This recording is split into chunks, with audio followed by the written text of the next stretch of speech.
The PlayStation 4 is looking to have an insane lineup of games in 2018. On paper, this might be the best year of any PlayStation console ever as far as exclusives go. This video will begin a series of videos where we take a look at every PlayStation 4 exclusive confirmed for 2018. There's so many of them that we couldn't possibly cover them all in one video. This is just part 1 where we'll be taking a look at 10 of the PlayStation 4 exclusives coming in 2018, and we will of course upload a part 2 sometime in the future.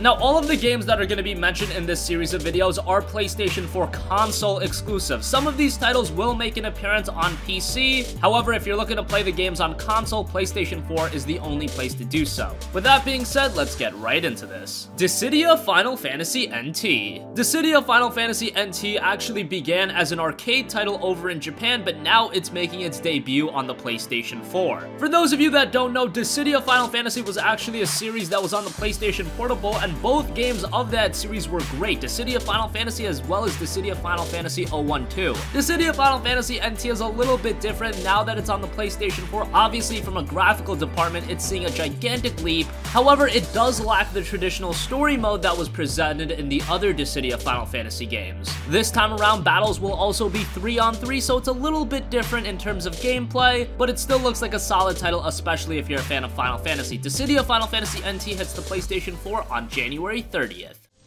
And receiving a bravery attack will in turn reduce your bravery. These attacks are important because the higher your bravery rises, the more powerful your HP attacks become.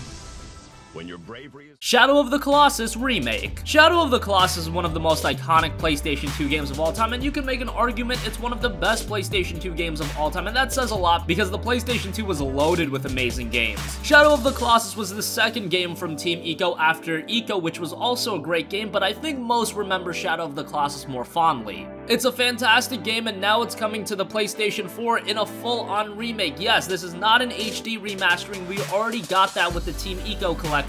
This is Shadow of the Colossus built ground up for the PlayStation 4, and you can see that shine through when you just take a look at the game. As far as how this game will perform, on the base PlayStation 4, it'll be played at 30 frames per second at 1080p. If you're on the PlayStation 4 Pro, you can either play the game at 4K and 30 frames per second or 60 FPS at 1080p. That's pretty huge because while Shadow of the Colossus was a great game, the real thing holding it back was on the technical side. It was just so ahead of its time, but hopefully now it can perform very well on the PlayStation 4. Shadow of the Colossus Remake hits the PS4 on February 6th.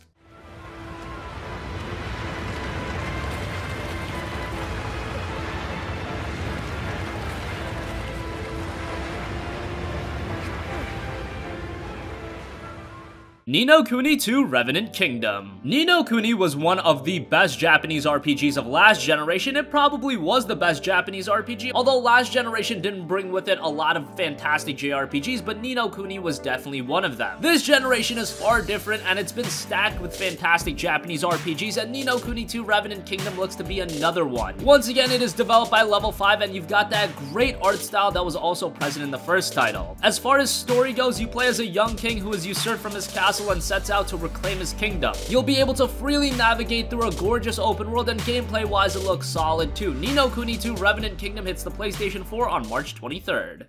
It's nothing personal. You were just in the wrong place at the wrong time. Here it is, Evan. My dearest friend.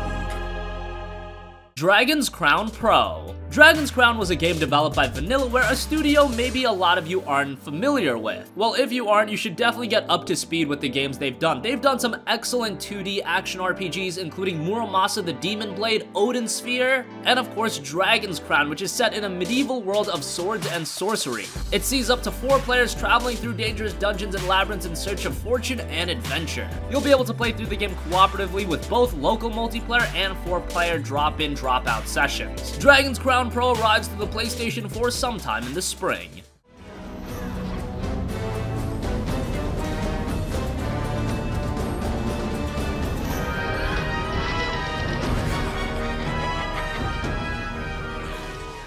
God of War. God of War might be the most anticipated PlayStation 4 exclusive of 2018. There's a couple of other games that are in the race, but this is the latest game in a beloved and long-storied franchise, and God of War is changing the series a little bit, which is much needed. Because while the God of War games are great, after God of War Ascension, we were getting a little bit tired out over the same formula, but now with this God of War title, you move from Greek mythology into the world of Norse mythology. It's got a different presentation style, looks to be a little bit slower, and a little bit more atmospheric in game design. The game looks incredible, and this is the fresh coat of paint that God of War needed, and now that you have Kratos and he has a son, expect that to be another added layer to this new God of War title. And we just found out the release date for the game. It'll be arriving to the PlayStation 4 on April 20th.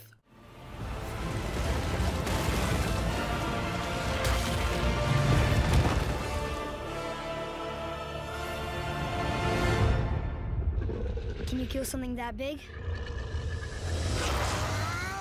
The 7 Deadly Sins: Knights of Britannia. The 7 Deadly Sins has been one of the standout anime in recent memory. It's very good, so now it only makes natural that it makes the transition over into the video game realm. The 7 Deadly Sins: Knights of Britannia isn't anything revolutionary. It has you play in a high-tension and fast-paced action fighting game style that's pretty resemblant to the Dynasty Warriors games, in that you fight countless enemies. If you're not a fan of the 7 Deadly Sins, this probably isn't going to be a game for you, but if you are a fan of the anime, this is a title to check out. The 7 Deadly Sins: Knights of Britannia is set to come sometime in March. Yakuza 6: The Song of Life. 2017 was a big year for the Yakuza franchise. We saw the release of Yakuza 0 as well as Yakuza Kiwami, which was a remake of the very first Yakuza title, and it shows that Sega is committed to bringing the franchise over to the West and getting it more popular, and that continues in 2018 with Yakuza 6: The Song of Life. This is the latest game in the Yakuza franchise, an action-adventure game set in an open-world environment, and it's very similar to the other Yakuza titles with exploration mixed with arcade-style over-the-top combat. You play as Kiryu once again, and expect a very mature story in what is the last game in the main line of Yakuza titles. Yakuza 6 is already released in Japan, and currently the Yakuza team are working on other titles such as Fist of the North Star, which also looks great. That's expected to release in 2018 in Japan. Probably will come stateside sometime in the future, but for now we have Yakuza 6: The Song of Life. It looks great, and it's coming stateside on March 20th. 価値ってのは何だ。あの子の父親は一体誰なんだ。遥の息子を守ってやるのは今俺しかいねえ。 Left Alive. Left Alive was one of the surprising game announcements of 2017. It wasn't a game any of us really saw coming, and it's from Square Enix. It's a brand new survival action shooter, and just looking at the game and the little bit we've seen thus far, you can draw comparisons to Metal Gear Solid, and that's definitely a good thing since that's a franchise that's going to be absent for the foreseeable future. We do have Metal Gear Survive, but let's not talk about that. And with Left Alive, you've got a star-studded cast of developers: Tofumi Nabeshima, who is the director of the Armored Core series, Yoji Shinkawa, who is character designer for the Metal Gear Solid series, and Takayuki Yanase, who is mech designer for Ghost in the Shell Arise and Mobile Suit Gundam 00, as well as Xenoblade Chronicles X. So this is a game with a lot of potential. And as far as the story, Left Alive tells a human story of survival from the perspective of 3 different protagonists during the devastating invasion set in a war-torn Novo Salva in 2127. We don't have an exact release date for Left Alive yet, but it is set to come sometime in 2018.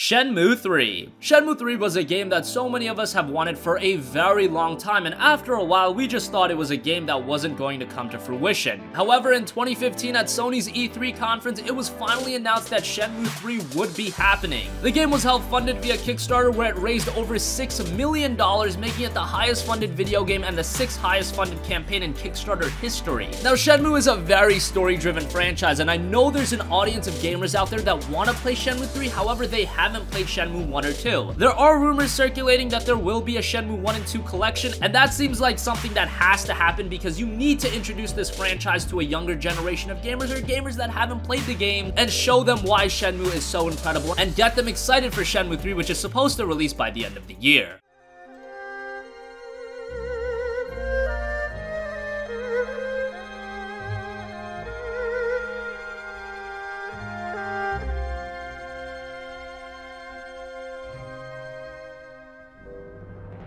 And the final game for part 1, Patapon 2 Remastered. Patapon is one of the Sony IPs that I bet a lot of you guys don't even know about. Patapon originated on the PlayStation Portable, and it's a charming and very unique series. It combines gameplay features of a rhythm game and a god control-based game. It's presented in a very cartoonish style that's gonna turn some people off, but I'm telling you, once you start playing Patapon, you get hooked right away. Is it the most engrossing game in the world? Absolutely not, but Patapon 2 is a lot of fun, it's very charming, and a game that's great for any age demographic. The PlayStation 4 really shines through in versatility. There's games for everyone on the platform, and Patapon 2 showcases this once again, and now we're gonna be getting Patapon 2 Remastered on the PS4, and this is a game that was received incredibly well when it was released on the PlayStation Portable, so it'll be great reintroducing the franchise, and hopefully it lights a fire under Patapon and we can see another entry sometime down the line. Patapon 2 Remastered doesn't have an exact release date yet, but it is set to come 2018. So that wraps up part 1 of every confirmed PlayStation 4 exclusive in 2018. What do you think? Out of these games, which ones are you the most excited for? Sound off in the comment section down below. Thank you for watching, and goodbye.